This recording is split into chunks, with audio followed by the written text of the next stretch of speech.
Bonjour mes petits et grands fanatiques de jeux vidéo. Aujourd'hui, je vais vous présenter la première d'une série de 3 capsules présentées par les bibliothèques de Laval qui va traiter de l'histoire des jeux vidéo, des tout premiers balbutiements jusqu'aux consoles modernes d'aujourd'hui. Je suis Jules de Gros Joueurs au jeu. En fait, je dis l'histoire des jeux vidéo, mais on va davantage se concentrer sur l'histoire de l'évolution des consoles de salon.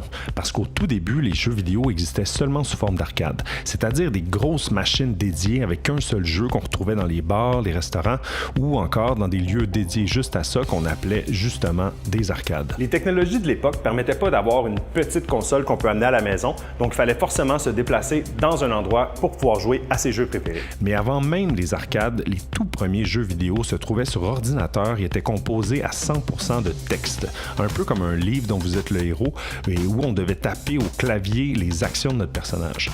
Contrairement à la croyance populaire, le premier jeu vidéo avec des graphiques n'est pas Pong, le petit jeu de tennis qui fut effectivement le premier succès commercial, mais plutôt Oregon Trail, un jeu éducatif qui dépeignait le quotidien difficile des pionniers américains au 19e siècle, dans lequel on mourait très souvent d'une maladie qui s'appelait la dysenterie. On arrive maintenant à la première console de jeux vidéo pour la maison, c'est la Odyssey de la compagnie Magnavox, sortie en 1972. Comme les graphiques étaient très rudimentaires, genre des points puis des lignes blanches sur fond noir, la console venait avec des acétates qu'il fallait coller sur son téléviseur pour avoir des semblants de décors. L'ensemble des jeux venait avec la console et il n'était pas possible d'en acheter d'autres. Le prototype de la Odyssey, la Brown Box, se trouve maintenant au Smithsonian Institution's National Museum of American History à Washington. Le Atari 2600, lancé en 1977, est le premier succès commercial d'envergure du monde des consoles de jeux vidéo. On parle d'à peu près 30 millions de copies vendues. Son nom est associé à l'âge d'or des jeux vidéo.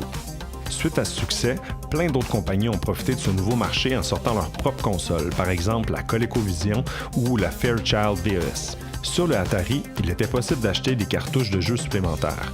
Comme il n'y avait aucun contrôle de qualité de la compagnie, n'importe qui pouvait programmer un jeu, le mettre sur une cartouche vierge et le vendre aux dépanneurs du coin. En fait, le marché était carrément inondé de jeux de mauvaise qualité. Ajoutons à ça une tonne de consoles différentes, des adaptations pourries de jeux d'arcade populaires, ainsi que le flop monumental du jeu E.T. qui, malgré une énorme campagne marketing, est encore considéré comme un des pires jeux de tous les temps. Et on se retrouve avec le plus important crash de l'histoire du jeu vidéo. On se disait alors que tout le monde s'était excité trop vite, que les jeux vidéo avaient juste été un jouet à la mode, puis qu'il était maintenant temps de passer à autre chose. Du moins, c'est ce qu'on pensait aux États-Unis. Jusqu'à maintenant, toutes les consoles qui étaient apparues sur le marché étaient fabriquées par des Américains. Alors que ceux-ci abandonnaient cette industrie qui semblait destinée à l'échec, ce sont les Japonais qui sont venus sauver la mise et qui ont relancé pour de bon le marché, avec en tête une petite compagnie du nom de Nintendo. D'abord spécialisée dans la production de cartes de poker, entre autres pour des salons de gambling de la mafia et des cartes érotiques pour l'armée, mais on n'en parlera pas, la compagnie commence à produire des jeux d'arcade, notamment l'énorme succès Donkey Kong. Conçu par Shigeru Miyamoto, alors stagiaire chez Nintendo, il met en scène un méchant gorille ainsi qu'un petit plombier moustachu nommé Jumpman. Rebaptisé Mario, il sera le héros du jeu de lancement de la première console de salon de Nintendo sortie en 1983 au Japon sous le nom de Famicom et en 1985 aux États-Unis sous le nom de Nintendo Entertainment System ou NES. Super Mario Bros. Va complètement révolutionner le monde des jeux vidéo en introduisant le genre des jeux de plateforme à défilement horizontal ou side-scrolling platformer. Ce qui signifie que l'arrière-plan défile au même rythme que la personne plutôt que d'être une série de pièces statiques. Ce succès monstre va engendrer une immense vague de jeux du genre, une tendance qui va dominer le marché pendant presque 10 ans. Comme vous pouvez vous en douter, M. Miyamoto aura par la suite une très prolifique carrière chez Nintendo où il travaille encore. Hey, salut la gang! En plus de Mario puis Donkey Kong, j'ai créé Zelda, F-Zero, Star Fox et Pikmin. D'autres compagnies japonaises, notamment Sega, vont également éditer d'autres consoles dans les années qui suivront.